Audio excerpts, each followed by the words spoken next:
Second hand car लेनी चाहिए या नहीं लेनी चाहिए। अब ये चीज़ बहुत से ऐसे फैक्टर हैं जिन पर डिपेंड करती है कि क्या आपको सेकंड हैंड कार के लिए जाना चाहिए या नहीं जाना चाहिए। अगर मैं फैक्ट की बात करूं तो इंडिया में जितनी नई गाड़ियां बिकती हैं उससे डबल गाड़ियां जो है आपकी सेकंड हैंड कार्स बिकती हैं। सेकंड हैंड कार के बायर्स ज़्यादा होते हैं compare to the new cars. तो वीडियो में आगे डिस्कस करेंगे कि कैसे कौन कौन से ऐसे पॉइंट हैं जिनको आपको ध्यान में रखना है पुरानी गाड़ी खरीदते हुए।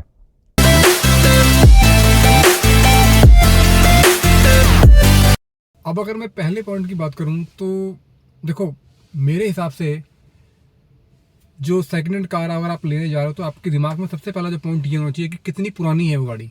जी दोस्तों, कितनी पुरानी है वो गाड़ी। 3 से 5 साल, मतलब मैक्सिमम 5 साल से पुरानी गाड़ी नहीं होनी चाहिए।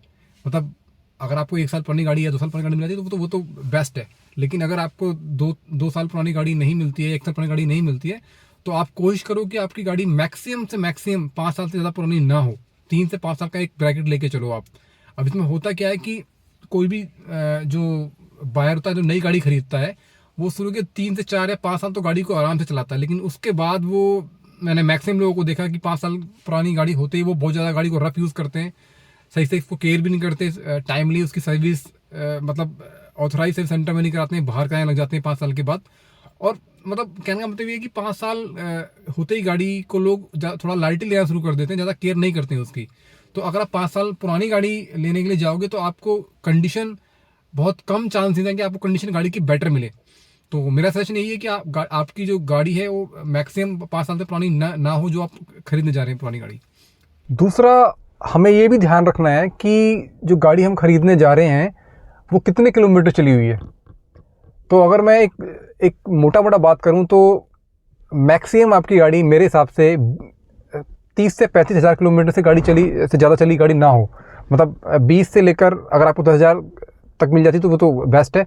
तो 10 से लेकर और 30 से 35 हज़ार मैक्सिमम। 35 हज़ार से ऊपर आपकी गाड़ी ना चली हो जो आप खरीदने जा रहे हो। उसका रीज़न मैं बताता हूँ क्यों।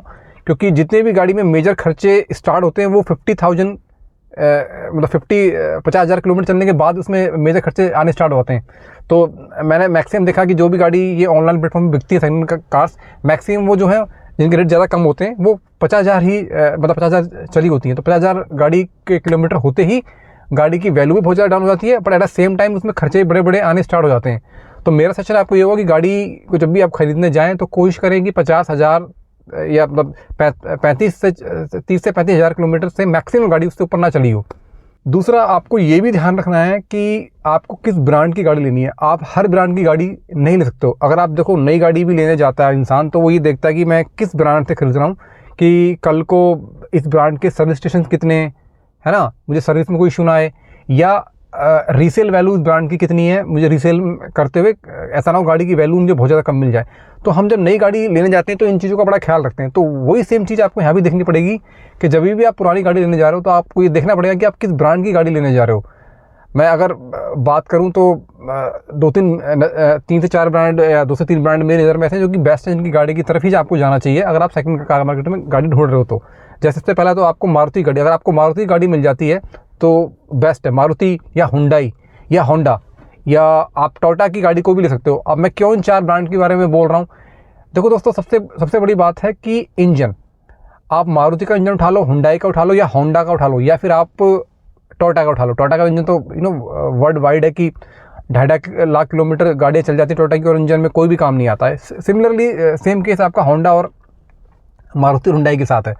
तो एक तो रीज़न ये हो गया कि इंजन की रिलायबिलिटी, इंजन बहुत अच्छे होते हैं। दूसरा कि ब्रांड की रिलायबिलिटी, मतलब जो इस्टेब्लिश ब्रांड है, आप सबको पता है कि फोर्ड है या फिर शेवरलेट था, इंडिया छोड़ के चले गए। आज आप गाड़ी उठा ले तो सेकंड हैंड, कल को पता लगा वो ब्रांड चला गया इंडिया छोड़ के, तो फिर आप सर्विस कहाँ कराओगे, सर्विस के इशू, पार्ट की अवेलेबिलिटी के इशू, तो ये सारे के सारे इशू आपको फेस करने पड़ सकते हैं। तो टाटा और महिंद्रा का मैं नहीं बोलूँगा क्योंकि जनरली ये इनकी जो गाड़ियाँ होती हैं, स्पेशली टाटा की, तो टाटा तो बदनाम है कि बुढ़ापा टाटा का बड़ा ख़राब होता है, और महिंद्रा का भी जो गाड़ियाँ हैं सेकंड कार मार्केट में कोई उतनी अच्छी कंडीशन नहीं होती है, और लॉन्ग टर्म रिलायबिलिटी मुझे लगता है महिंद्रा की कुछ गाड़ियों को छोड़कर वहाँ भी इशू है। तो ये 4 ब्रांड जो मैंने आपको बताए हैं, इनके इंजन बहुत बेहतरीन होते हैं, और दूसरा ब्रांड की रिलायबिलिटी काफ़ी अच्छी होती है। तो अगर आप गाड़ी खरीदने जा रहे हैं सेकंड हैंड, तो मेक श्योर कि आप, अगर आपको मारुति की गाड़ी मिल जाती है तो उससे बढ़िया कुछ नहीं है। बट मारुति के अलावा ये जो और मैंने 3 ब्रांड बताए हैं आपको, टोयोटा हो गया, हुंडई हो गया या फिर होंडा हो गया, इन ब्रांड की तरफ भी आप जा सकते हो। अब आगे बात करें तो मतलब आपने ये देख लिया कि हाँ भाई कितने किलोमीटर गाड़ी चली हुई है, ब्रांड अच्छा है। अब आपको गाड़ी लेनी कहाँ से, क्योंकि आप अगर देखोगे कि इतने ज़्यादा ऑनलाइन प्लेटफॉर्म्स या फिर लोकल डीलर अवेलेबल हैं मार्केट के अंदर कि हमें समझ नहीं आता कि हमें गाड़ी कहाँ से या किस प्लेटफॉर्म से ख़रीदनी चाहिए। तो दोस्तों मैं आपको सजेशन दूंगा कि आप गाड़ी को जब ख़रीदें तो ऑथराइज्ड जो कंपनी के जो डीलर्स हैं उनसे, या फिर आपका कोई अगर नोन है, मान लो आपके फ्रेंड सर्कल में या फैमिली सर्कल में कोई गाड़ी जो कि आपने देखी हुई है, तो अगर ऐसा कुछ मिल जाता है तो उससे बेहतर तो कुछ है ही नहीं। और अगर ऐसा नहीं मिल पाता है तो फिर आप ऑथराइज ब्रांड से ही गाड़ी खरीदें। हो सकता है ये लोग अपफ्रंट आपसे ज़्यादा पैसे लें। जो मैं अगर बात करूं जैसे मारुति का ट्रू वैल्यू है, या फिर आपका महिंद्रा का फर्स्ट चॉइस है, या फिर आपका जो स्पिनी हो गया, तो ये लोग अपफ्रंट में आपसे गाड़ी की कॉस्ट होता है कि नॉर्मल डीलर से ज़्यादा ले लें कुछ, लेकिन आपको वो इंजन पे भी कुछ ना कुछ वारंटी देते हैं और गाड़ी की कंडीशन बिल्कुल A1 करके देते हैं आपको, तो उसमें ज़्यादा इशू नहीं आता है। आप अपफ्रंट थोड़ा पैसा ज़्यादा दे रहे हो लेकिन आपको गाड़ी की कंडीशन बेटर मिल रही है और कुछ पार्ट्स पे इंक्लूडिंग इंजन आपको कुछ टाइम के लिए वारंटी भी मिल जाती है। तो यही है कि आप अगर गाड़ी लेने जा रहे हो तो मेक श्योर कि आप या तो मारुति की अगर कोई गाड़ी चाहिए आपको तो आप ट्रू वैल्यू जाकर ले सकते हो, और महिंद्रा का जो फर्स्ट चॉइस है वो तो मल्टीपल गाड़ी रखते हैं। स्पिनी पे भी अच्छी खासी, मैं अगर ऑनलाइन प्लेटफॉर्म की बात करूँ तो स्पिनी से बेटर मेरे हिसाब से कुछ नहीं है अभी करंटली। या फिर अगर आपके फैमिली फ्रेंड्स के पास कोई गाड़ी है जो आपकी देखी दिखाई है या दोस्त के पास है तो उससे तो बढ़िया कुछ है ही नहीं। तो ये इन जगहों से आप गाड़ी खरीद सकते हो अगर आप सेकंड गाड़ी ही आपको लेनी है तो मेरे हिसाब से। और दूसरा, जब भी आप सेकंड हैंड गाड़ी को देखने जाते हो, है ना, तो साथ में कोशिश करो कि आप किसी ट्रेंड मैकेनिक को हायर कर लो। कुछ छोटी मोटी अगर वो पैसे आपको कुछ पैसे उसको देने भी पड़ जाए तो कोई दिक्कत नहीं, आप 1000-2000 रुपये उसको दे दो, पर साथ में उसको लेके जाओ जब भी आप गाड़ी को देखने जा रहे हो। और वहाँ पे आपको कुछ चीज़ें ध्यान रखनी है। सबसे पहला ये देखना है कि आपको कि जो गाड़ी है, गाड़ी का मीटर टेम्पर ना हो, गाड़ी जो है आपकी वो एक्सीडेंटल ना हो, और ऐसा ना हो कि गाड़ी डीलर ने पहले मतलब एक्सीडेंट हुआ था तो अब उसको पेंट करके खड़ी करके, तो रीपेंटेड ना हो गाड़ी।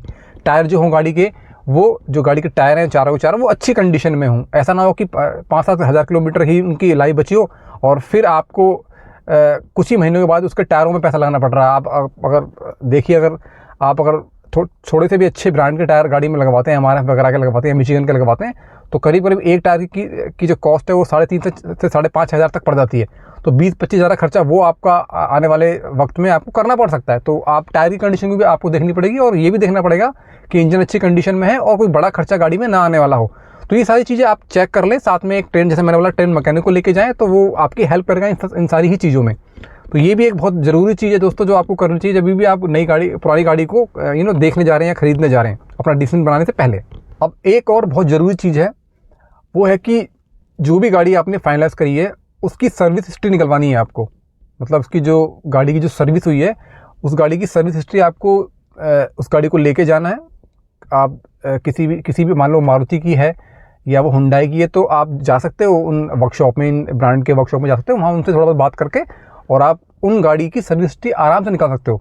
अगर तो उस गाड़ी की सर्विस हिस्ट्री अवेलेबल नहीं है, दैट मीन्स कि ओनर ने वो गाड़ी बाहर सर्विस कराई है, और जब बाहर सर्विस कराई है तो उसमें गाड़ी में जो बड़े बड़े इश्यूज़ हैं वो आप कैप्चर नहीं कर पाओगे, क्योंकि हो सकता है कोई गाड़ी का एक्सीडेंट हुआ हो या गाड़ी का मीटर टेम्पर्ड हुआ हो या कोई भी बड़ा खर्चा गाड़ी में रहा हो, तो वो ट्रैक हो ही नहीं पाएगा क्योंकि गाड़ी सर्विस बाहर हुई है। तो मेक श्योर कि आपकी जो गाड़ी की प्रॉपर आपको सर्विस हिस्ट्री मिले, तभी उस गाड़ी की तरफ आप जाओ। अगर गाड़ी की प्रॉपर सर्विस हिस्ट्री नहीं है तो प्लीज़ उस गाड़ी को आप ना खरीदें तो ही बेटर होगा।